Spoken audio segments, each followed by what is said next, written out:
Okay, hi. This is going to be a slightly experimental lecture. It's the first time we're doing it, but we've realized that before we send you to Silicon Valley, it would be great if we could give you a primer on what it is that's going to happen there in terms of networking. For several reasons. One is because such a thing doesn't necessarily happen in Slovenia or even in Europe in the same way as it does. And then secondly, because let's face it, all of you are geeks, and whether you like it or not, we are all slightly socially awkward. So before we begin, there is one important disclaimer, which is that 90% of the stuff that we're going to discuss here is in your head. So all of the problems that you think you might have in networking with people are all stuff you say to yourself, essentially in your head, which is damaging. So most of today's lecture and workshop as well is going to be focused on giving you guys the first couple of steps on how to approach this thing we call networking, so that you'll realize that it doesn't bite, that it doesn't hurt, that it's actually an enjoyable activity, so that you can start doing it on your own. So, networking, what is it? Number one, it is a highly problematic term because it is constantly being used in a very, very bad way, right? It is now starting to be used as something yappies would do in order to gain social capital to then come to a place that they don't necessarily deserve.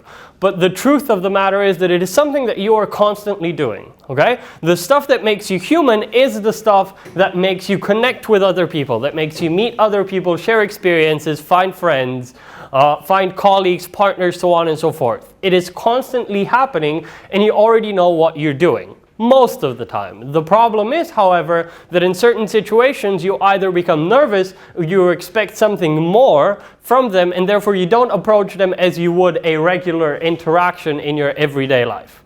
Okay? Now the second important thing here is that this is a marathon, not a sprint.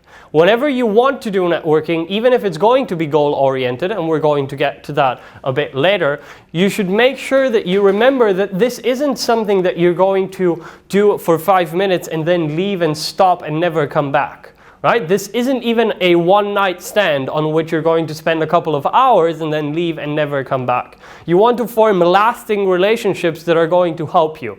Because at the end of the day, if you're going to spend time on a person that you know will be useless to you or will bring absolutely no value to your life, whatever that value might be, happiness, love, money, it doesn't really matter. 10 weeks or a couple of months after you've met them, it doesn't even make sense to spend the 5 minutes on them that you would. So remember, it's a marathon, not a sprint. Thirdly, networking should be a pleasurable activity. Right? So the advent of networking comes from the fact that people who have been doing the same thing, so people who have belonged to the same class, if you wish, throughout history, have been socializing, doing some of the same stuff. That is why rich people have played golf and will forever play golf. It is something rich people do.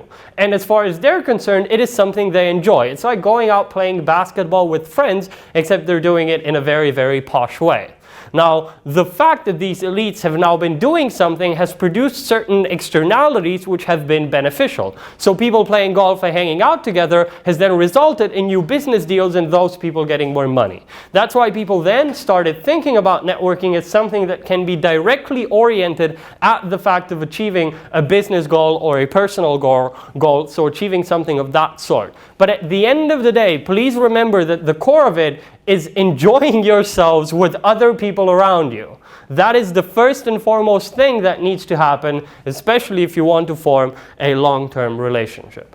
However, let's face it, for you, it is going to be goal-oriented. You are going to seek out people, seek out VCs that you have on your lists. Hopefully, you've been working on them throughout New Year's, so you have your dream team of investors. You are going to be doing that.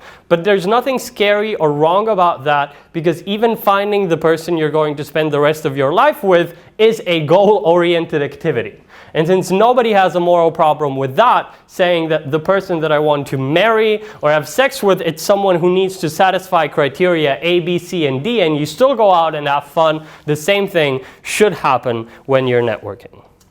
Now, why is networking important? For a couple of things. Number one, it is your social capital.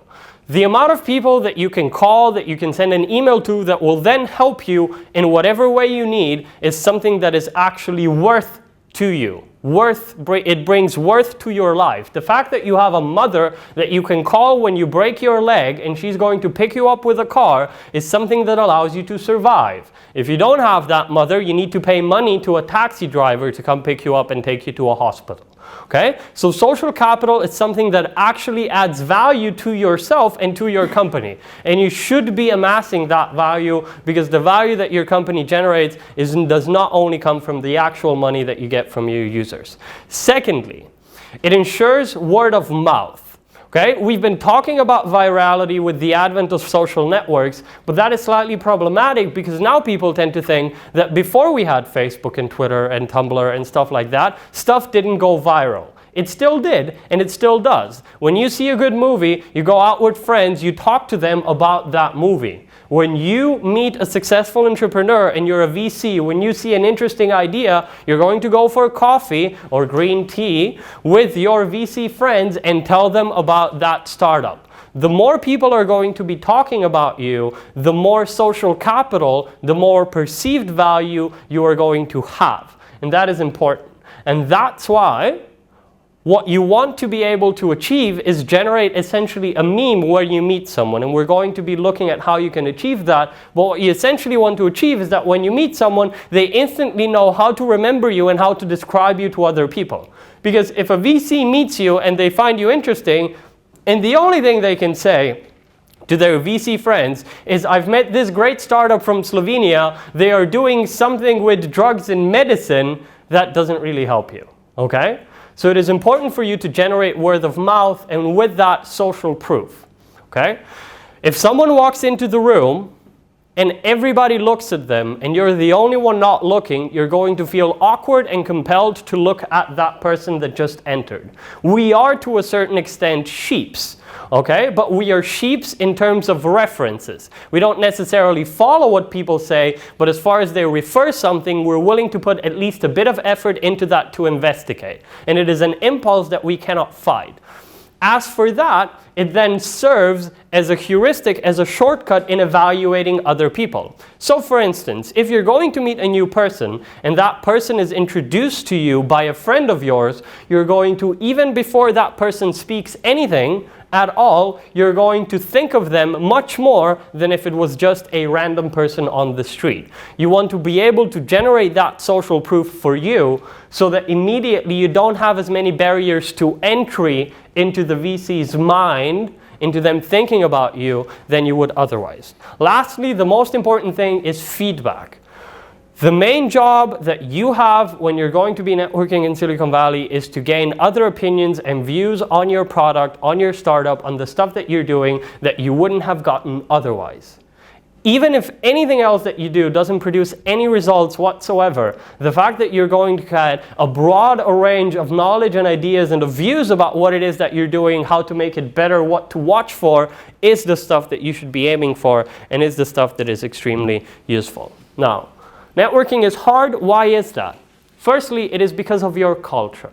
Okay? You come from a European country which has a certain set of rules on how we behave in society. We have a certain set of rules on what you should do and what you shouldn't do, how you greet people, how you ask them for favors, how you don't. And truth be told, that culture is slightly different from the one in the States, from the one in Silicon Valley. So for you, certain things that might be awkward in Slovenia or even in Europe because you're not supposed to do that are not going or shouldn't be awkward when you're in the States because they are not awkward for those people. So that is number one. Number two, social capital. The fact that you're going to the United States of America, to Silicon Valley, to search for investors means that you lack that social capital. The fact is that you know that, and your brain essentially is always going to tell you that in a position when you're having a conversation with a VC or with a successful startup, you're the one who needs the introduction. You're the one with lower value. It makes you nervous because if they walk away, you lose, but they lose absolutely nothing. Okay, so that is going to make you nervous. We're going to talk about that and how to counter that. The third point on why it's hard is because it's evolution. Because your brains haven't adapted to the fact that when you meet new people, they probably aren't going to burn down your village and rape your women, which a couple of thousand years ago was a very, very high probability, and your brain is optimized for that. And that is why it wants to send you running away. Lastly, it's this idea of plausible deniability.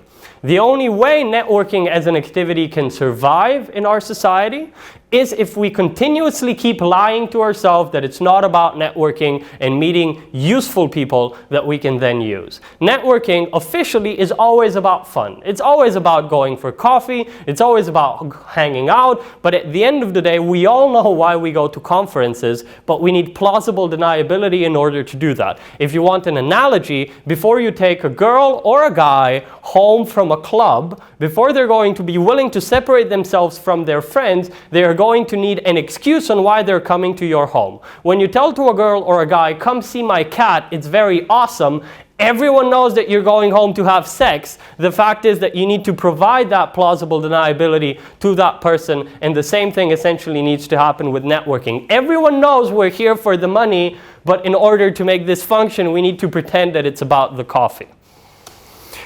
The same reasons apply to why networking is easy, right? Culture is a very interesting thing. The fact that you have a culture which is predictable means that you can predict a set of rules, a set of buttons that you need to push in order to get a desired effect, which means that you can actually prepare for the stuff that seems scary to you right now.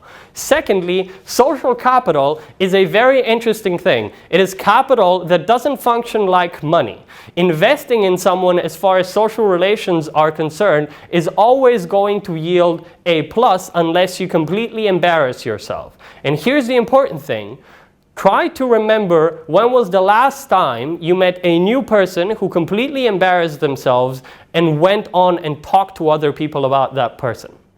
While you are afraid that people are going to talk bad things about you if you're going to embarrass yourselves, the truth of the matter is that people have better things to do with their lives. If you're interesting and good and someone who brings value, they will talk about you. If you look like a complete idiot, people are just going to forget about you and they won't spread bad things about you because that is a waste of their time. Talking about idiots is not something people do. So there's absolutely nothing to be afraid of in terms of damaging your social capital.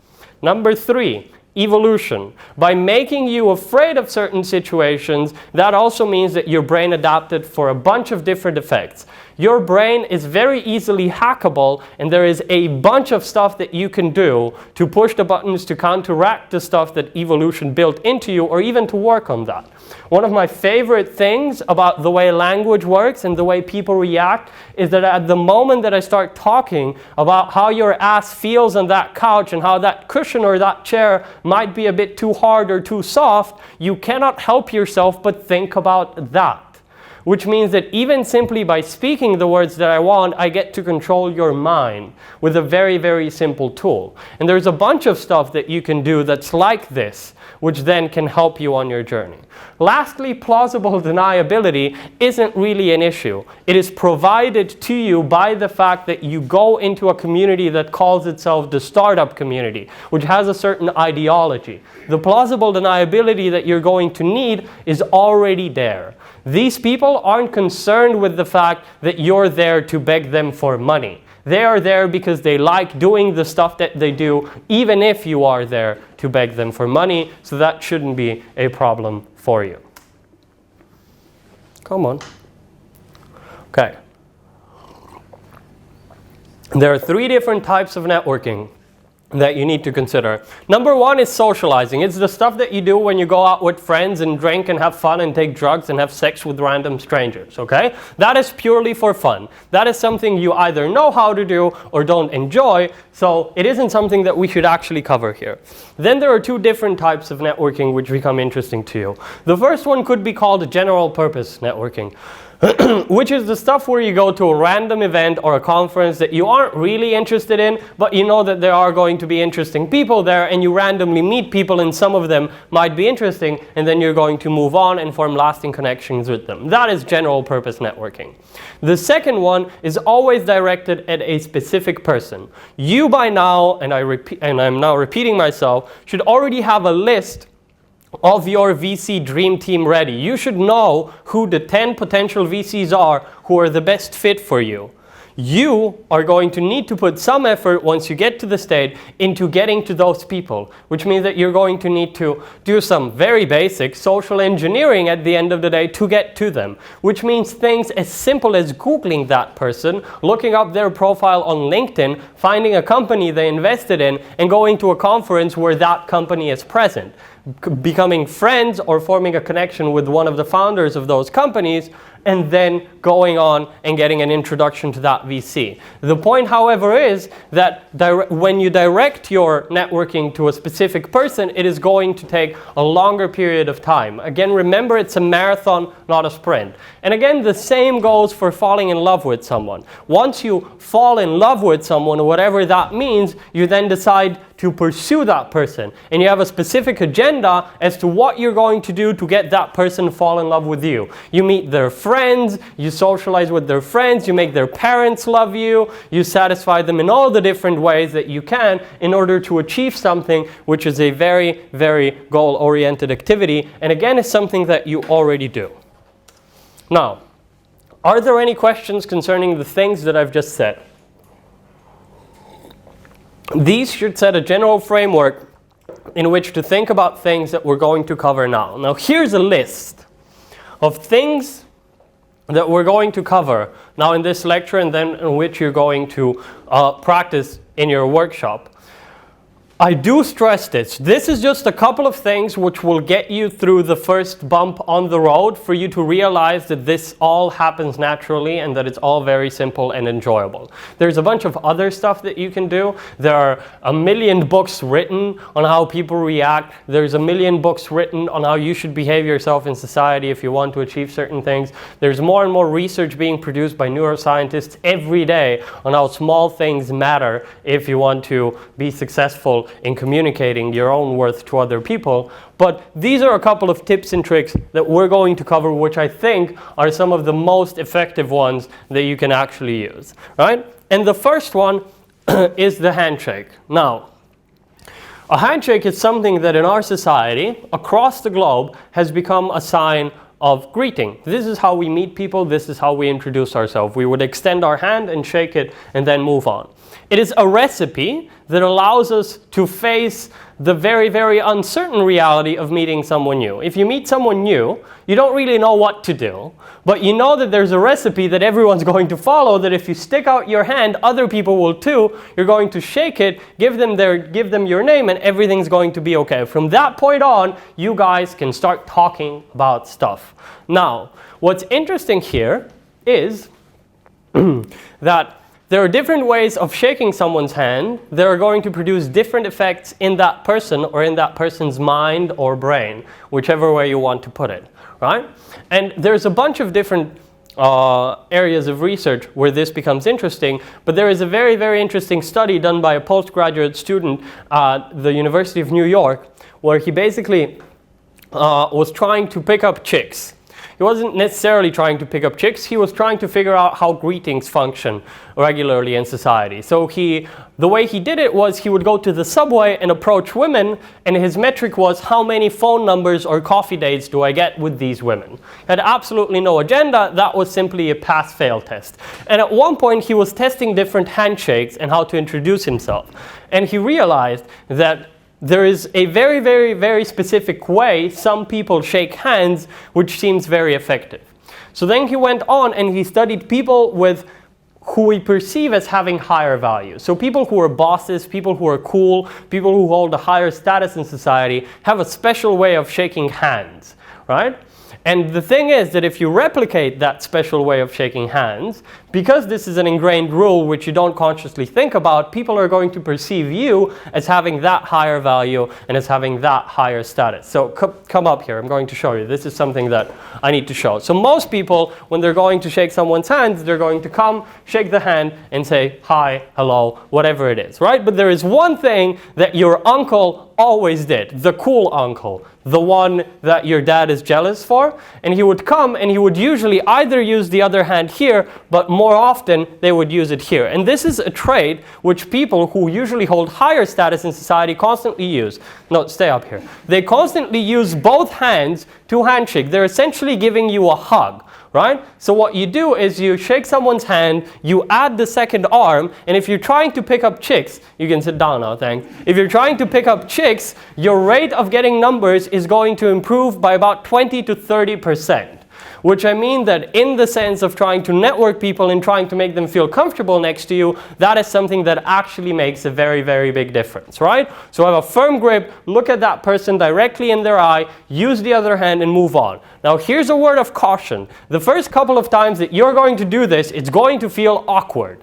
Because you are programmed that this is something that you're not supposed to do. As long as you feel yourself as having lower status than the other person, this type of a handshake is going to feel awkward. Okay? But it is something that you just have to swallow. It takes 2 seconds, do it, remember it, and then move on. There's a second thing concerning handshakes. And for this, I always draw. I intentionally didn't put this in my PowerPoint because I like my drawing. So this is a face. You've got 2 eyes on your face, and when you look at people, you never look at them in both eyes at the same time. Okay? It is something that is physically impossible unless you're cross-eyed. Okay? So you always pick one eye. Now, your brain reacts differently to what eye the other person is looking at you. Okay? So their right eye, so if we're looking like this, is the friendly eye, and their left eye is the enemy eye. So here's the thing. People of higher status are going to look at you in this eye to assert their dominance. Whereas your lovers, your friends, people you have a very good connection with, you're going to be looking each other in your right eye. Okay? So if you're sitting with a friend, and this is something that you might notice, or a lover, you're going to be looking each other in your respective right eyes. If you hate someone, if you want to yell at someone, or if you're mad at someone, your gaze is immediately going to switch to the other eye. Right? And it is a very interesting thing. The next time, and this is a very interesting experiment, the next time you're going to be with your lover or your friend and you're just going to be looking at each other, realize that you're looking at them into the right eye, and then just shift your gaze to the other eye, and the other person immediately becomes nervous and starts turning their head around because it makes you physically feel uncomfortable. That is how far this goes. Now, studies show that the best way to utilize this is that when you meet someone, you start off by looking them in their angry eye or in their assertive eye, and then for the rest of the conversation, keep staring at them in their right eye. So 2 things, use both hands, first their left and then their right eye, and you should be fine. There is one thing that needs to be said here though before we move on to the next things. These things work both ways.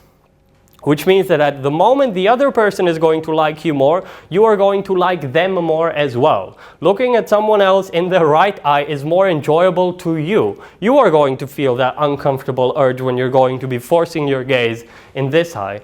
Which means that don't lie to people, because at the end of the day what you're going to do to yourself, you're going to make yourself love people who are genuine jerks, who you dislike, who you would never socialize around. As long as you're going to be forcing yourself for long enough, this is going to produce some very undesired effects on your part.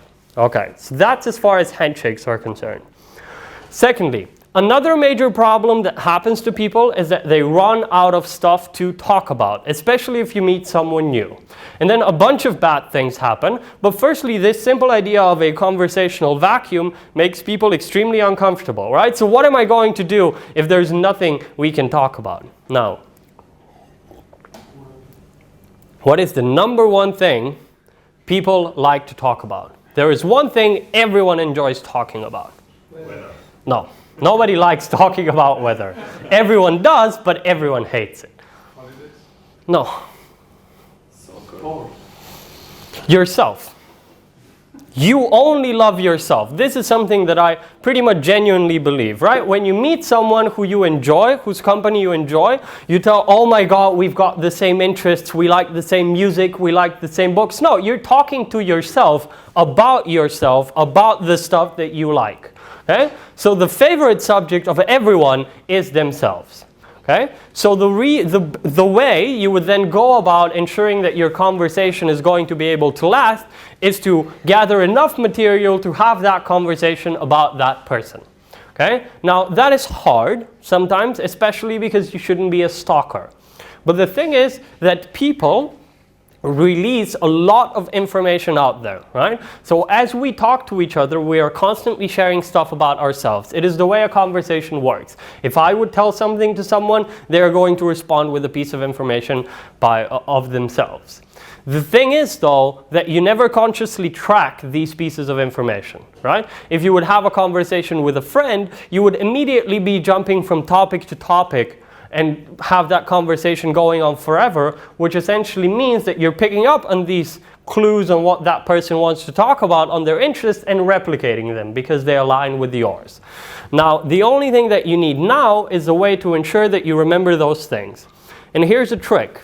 And it is a very, very, very successful trick. I once had a conversation, it was 3 years ago, it was in Portorož, we were doing some debate thing for Gorenje, with a woman that I found extremely boring for 3 hours drinking wine, and I didn't get drunk, I just wanted to see if it works. It was 2 days after I read about this, right? And I was able to have a conversation with an extremely, extremely, extremely, extremely boring person whom I have nothing in common for 3 hours without absolutely any problems whatsoever. The trick is very simple.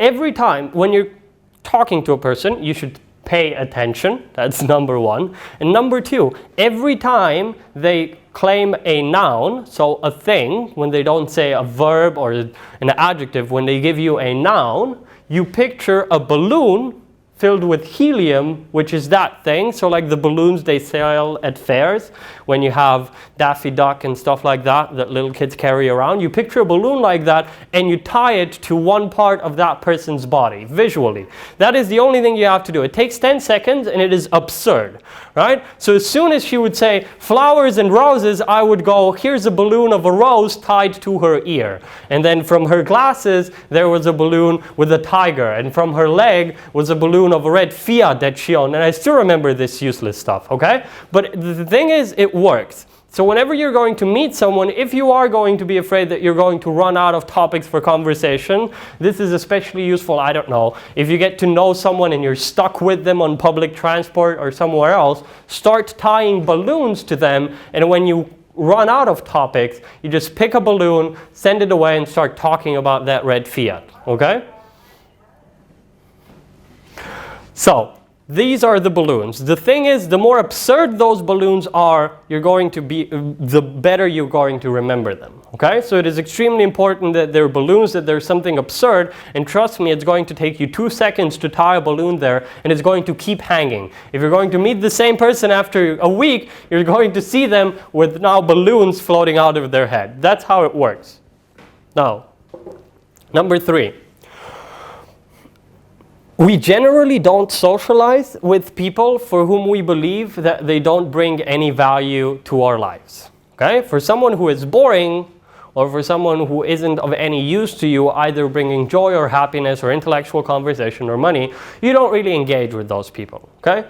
Those people aren't interesting to you, you go away. Now, you don't necessarily know, or you never know, what value these people actually might bring to your life. I'm sure that all of you have known people for whom you've thought for 2 or 3 years that have been extremely boring and uninteresting, and then you realize something magnificent about them, and then you think they're awesome.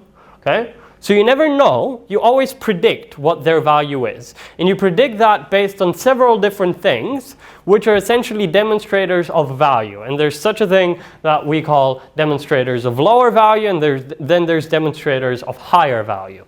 Now here's the thing. In order for you to form a meaningful relationship with anyone, but especially with your VC, you're going to need to generate trust. Okay, that is the name of the game. You need the VC in a long-term relationship. You need that person to trust you. There's two very interesting things that happen though, which are kind of counterintuitive. Number one, if you've got two things to do, you've got a blank person, right? So someone you don't know, you can do two things. You can either do something good for them, or you can ask them to do something for you. Which one do you choose in order to make that person like you more? So one is you have a request for a favor, one is you do the favor, after which will the person like you more? The second one. Request a favor. Okay, why? Because you first give. No, you're not. No. You've got two options. You either give or you request a favor. Which one produces better results? If he decides to help you, he already likes you. And he Feels remembers you more. satisfaction because people want to help people. Okay, here's the thing. Some of that is probably true. However, there is something that is now being noticed is that people constantly invest in other people. And people constantly lie to themselves about the value of their investment. And everyone does this in every single aspect of their lives, okay? This is the main reason why gamblers still gamble, because they believe that their investment on that 32 in the roulette is worth something, right? They've already put that money on there, it has to be worth something, right? Even though it's completely random, and everyone does that. Now, as soon as people start investing in your relationship, in this relationship, they start to value it more because they lie to themselves that that investment was a sound investment, right? Which then explains why if you ask someone a favor and they put that favor in for you, they're going to like you more. Now, here's the thing. Generating trust relies on a different principle. Generating trust relies on the principle of that person checking how much you like them, okay? As far as people and trust are concerned, research seems to show, although none of that is fairly conclusive, but it seems to show that the way we trust people, or that the way we manage trust and how much we trust people, is we would predict how much love for us exists in the other person.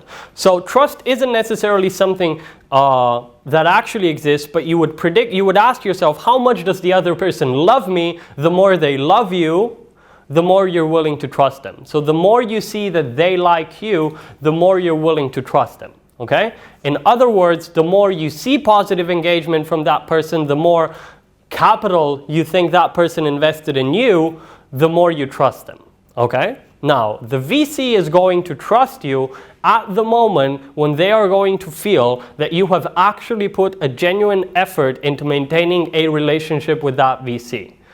So the question of trust for a VC, using this logic, isn't one that necessarily concerns, are you able to execute, what exactly did you do before? Those things certainly come into play. But the most basic impulse that the VC is concerned with is how much love for the VC that you show them. Which means that if you're whoring yourself around with other VCs, never forming a long-lasting relationship isn't going to help you in generating trust. However, if you target a VC directly, if you look them up, if you know what their portfolio looks like, if you know what some of their recent investments were, if you read their blog, if you know what they're talking about, that shows a certain general commitment. That shows an investment on your part into this relationship, which then slowly generates trust.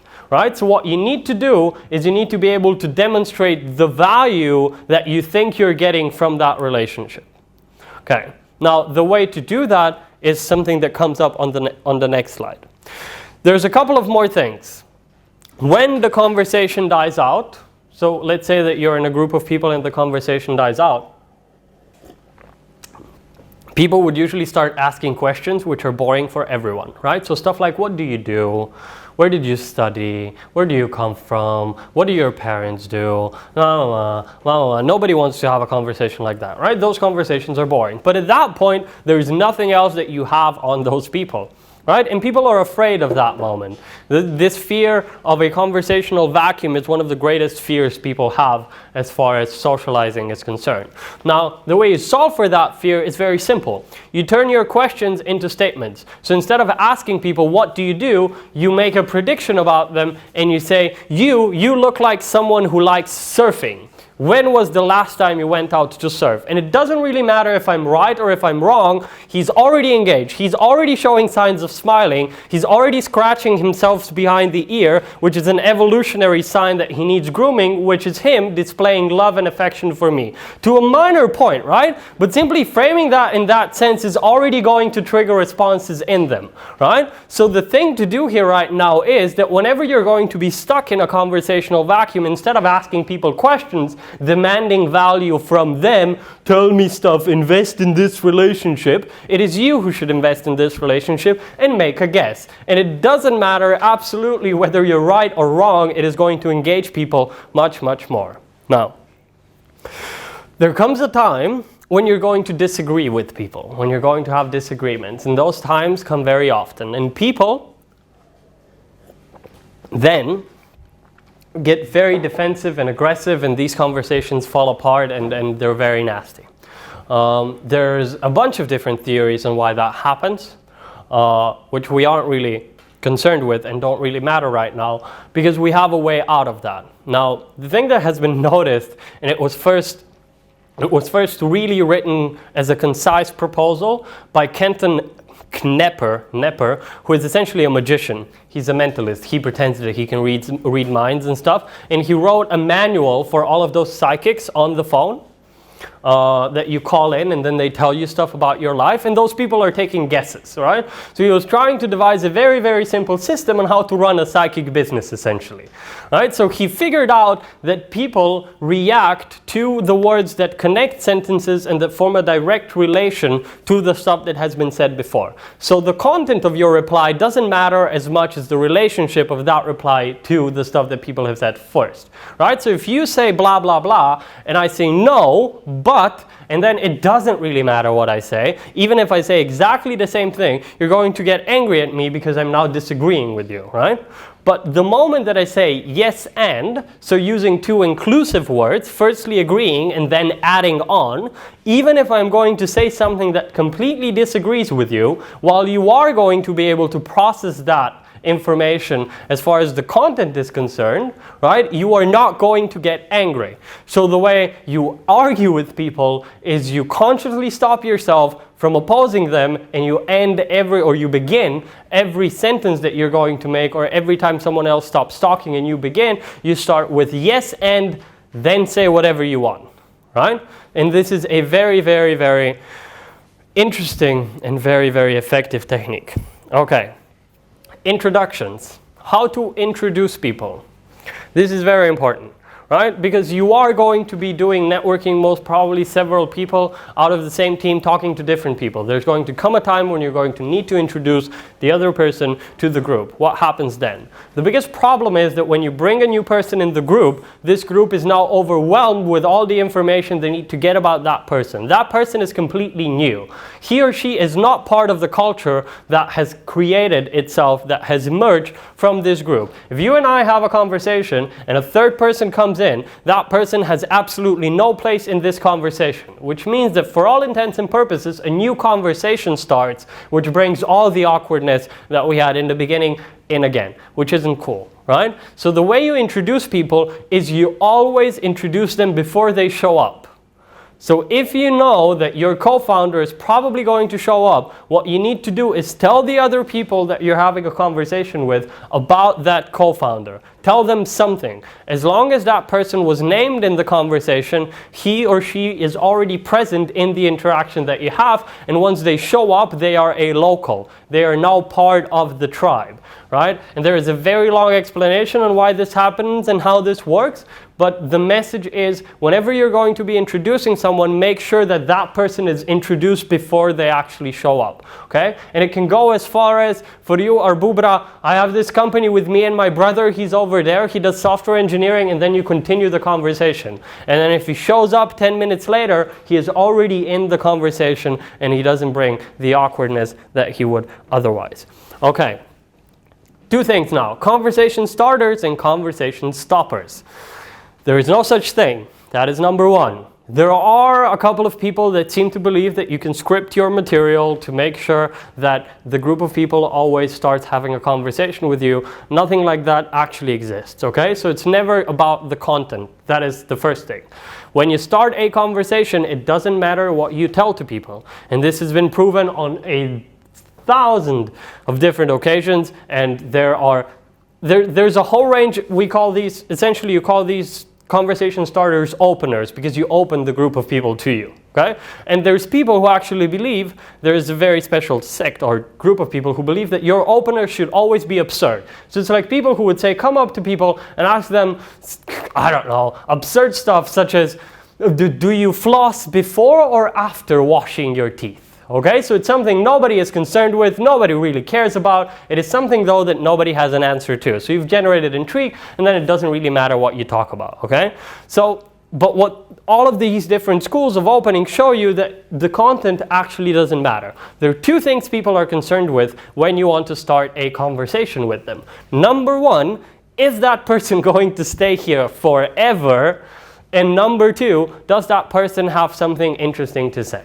Okay? As long as you fulfill these two things, everything is okay. Now here's the best part. Because you're going to be in Silicon Valley jumping around conferences, the second question is already answered for you. You do have something interesting to say because you are a fellow startup at this awesome conference that I also am attending. So you must be at least as cool as I am and do at least as cool things as I do, which means that you will definitely have something interesting to say. Okay, so that isn't going to be a problem for you, especially not in the States when people are accustomed to just walking down the street, seeing a pretty dress and saying, wow, you look fabulous in that dress, and then moving on, never talking to you again. Okay, that is something that generally happens all the time.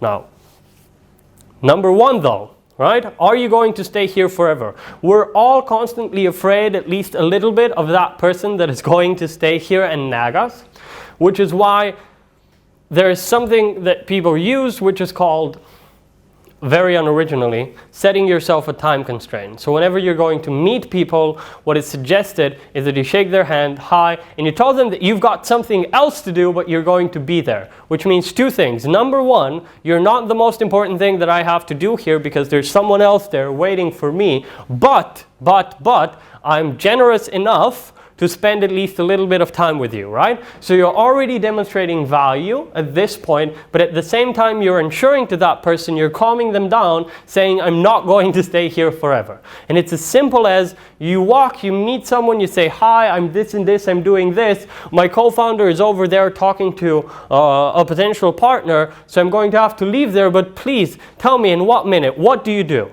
And that's the only thing that you need to do. And from then on, nobody really cares if this conversation is going to last an hour because people are going to forget about the time constraint. It only matters in about the first 30 seconds of that encounter so that you don't trigger the fear of you being the nagging person who is always there and never goes away. If you, however, meet that kind of a person, you're going to need an exit strategy. Number one, your exit strategy is your time constraint from the beginning of the interaction, right? So when you showed up, you said that you've got something more important to do. When the time has come to leave this conversation, you bring that up again, say bye to everyone, and disappear. Okay? Because what I see, or at least what I saw when I was in Silicon Valley with the teams last time, is that they would usually come in and they would start networking and stick with one person for 45 minutes. And I'm very sorry, but there's nothing you can talk about with a complete random strangers working on a completely unrelated startup for 45 minutes and having a good time. It's just that people didn't quite know how to exit that conversation. Okay? So make sure that you use your time constraint to leave. Secondly, if you have someone else in the room, you can have them come pick you up. Okay? So that person comes, they look at you, they tell you that other person over there is waiting for us, you say goodbye to everyone, and you leave. This isn't rocket science. There's a bunch of ways that you can do this. Someone can fake call you, you can get a fake text. It doesn't really matter. The point is that you need to remember that at any point that you wish, you have the chance to eject this conversation. And don't waste your time with the conversations that you don't want to be having. Are there any questions about this? No. Yes? No? Balloons are metaphors for things to remember. No, I want you, if we're having a conversation, right now, and you like balloons, I'm going to picture a balloon inside of a balloon hanging from your ear right now, right? And when we're going to have a conversation and you're going to say, hotel, I'm going to picture a helium balloon in the shape of a hotel floating up from your penis, because that is a very important thing to you. No, but you need to make it as absurd as possible, right? But the point is that from now on, unfortunately, whenever I'm going to see you, you're going to be having two balloons. One is a balloon inside of a balloon, and the other one is a balloon of a hotel. And it sticks with you, right? It is a very simple thing. Because what happens is when you study how people generate memories and how memories are formed, you see that a lot of that material is connected to your tactile experience. So your body is one of the main anchors for most of your memories, right? You remember things in relation... Well, this was stupid. In relation to your own bodies, right? So when you use a mnemonic that utilizes another person's body, you actually boost your recall rate, blah, blah, blah. So that's why balloons tying them. If you already have a memory palace built, or if you have anything of that sort, okay, you can use that, but I don't think you do. There's one thing that I didn't cover here. Do any of you have trouble remembering names? Yes, okay. There is no solution to that. You need to try harder. Okay? I'm sorry. You cannot remember a person's name because at the moment when you get introduced to them, you're not paying attention. That is the only reason why you don't remember that, okay? The only thing that you need to do is before you go meet someone, remind yourself, I need to pay attention for the first 30 seconds of that conversation. When you hear, hi, my name is Veronica, you go, Veronica, great, that's it, and you're going to remember it, right? There's a bunch of different techniques out there that people offer on how you're going to remember someone else's name, but they all need you to pay actual attention when people say their names, and that is the only thing that you need to do. Because let's be honest, you're not paying attention when people are telling you their names, okay? And you usually don't, you need to force yourself to do that. Anything else? I skip second question. Okay, so no. Your workshop. Okay. For the first 10 minutes, you're going to take a piece of paper. You're not going to be doing the first exercise on a whiteboard because I think it's too personal and you wouldn't produce the right results on a whiteboard. So you take a piece of paper and you construct yourself an avatar, okay? People constantly say, I need to be honest about who I am. I shouldn't be lying to people with a fake persona, so on and so forth. Okay? And then they forget that being honest about yourself takes conscious effort. And a continuous conscious effort, right? Your default mode is lying to people, okay? That is how you operate throughout most of your life. You constantly build white lies, or you hide information, you retract information, you obscure information from the other person, and that is how we usually deal with our own identity. Now what I want you to do is spend 10 minutes about forming an honest image about what you actually want other people to believe you are. How do you see yourself, and what do you want other people to see in you, right?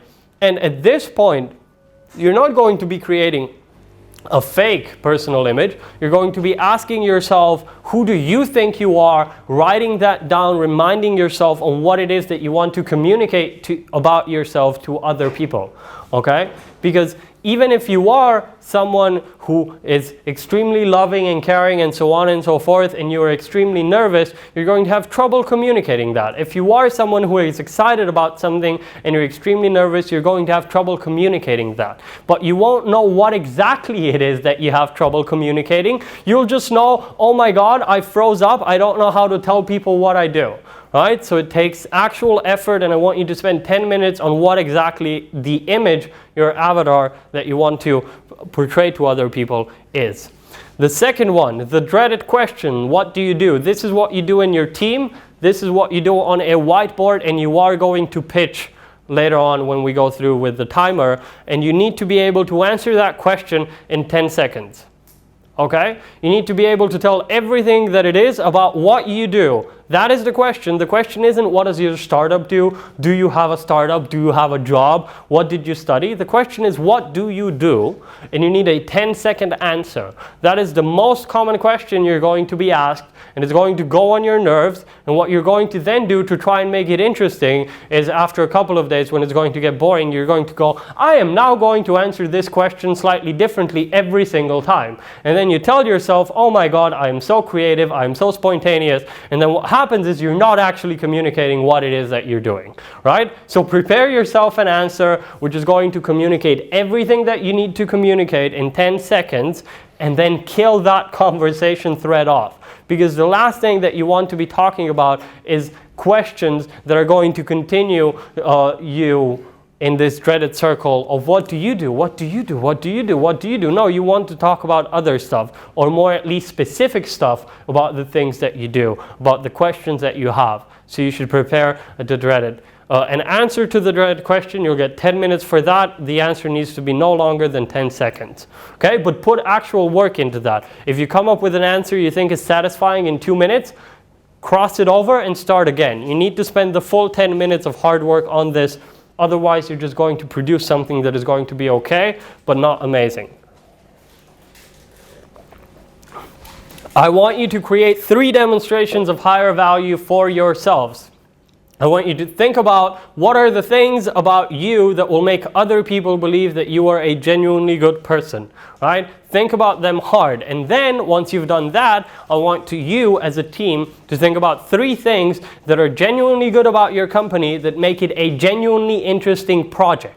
Not something you want to spend money on, not something that is going to be the next best thing, but something that makes it genuinely interesting. And I want you to have that on that list, and you're going to carry that list with you, and with God's will, you're going to keep it in your pocket, and before you're going to enter the conference, you're going to put it out and you're going to see. Okay, smart housekeeping. We are word number 1, word number 2, word number 3. In the back pocket, and then you go and you will have absolutely no problem communicating that. The thing is that you need to write it down somewhere and remind yourself. You're going to get 10 minutes for that, and you're going to pitch it after that. Now, for the end, your team is going to have a 5-minute conversation with your partner, always starting with yes and, right? After 30 minutes, we're going to see how you guys are doing, and if you're going to be doing well enough, we're going to do this in such a way that you're going to be rotating. So after 30 minutes, if you can all be done with your assignment, you're all going to stand in line and you're going to have a 20-second conversation with the person standing next to you, finishing, whenever they finish, you starting off with yes and.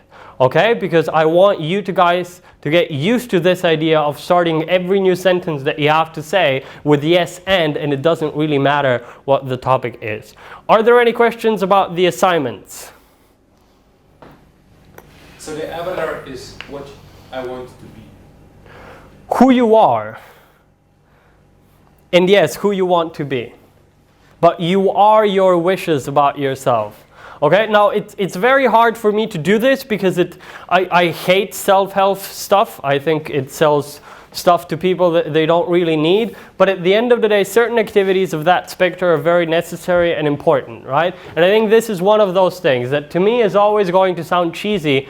But to be completely honest, I think spending 10 minutes on yourself thinking about who you are is not only going to give you an answer on what to do when you're networking, is not going to help you communicate better on your own, it is genuinely going to make you a better person, right? In these 10 minutes, that's why it should happen on your own. I don't know, go for a cigarette outside, sit in a corner, I don't know, go to the black hole over there where it's complete darkness, if that helps you. But do actually spend those 10 minutes and write stuff down with your hand on an actual piece of paper. Okay, writing stuff down by hand increases recollection much more than typing stuff down on a computer. So this is personal, and you're going to have to use a pen and paper. You're going to get paper, you should have pens, but pens are also over there and over there. So there's a bunch of those and you shouldn't have a problem. Anything else? No? Okay. Then I'm going to set up the timer. You're going to get 30 seconds of a break, and then this stuff starts.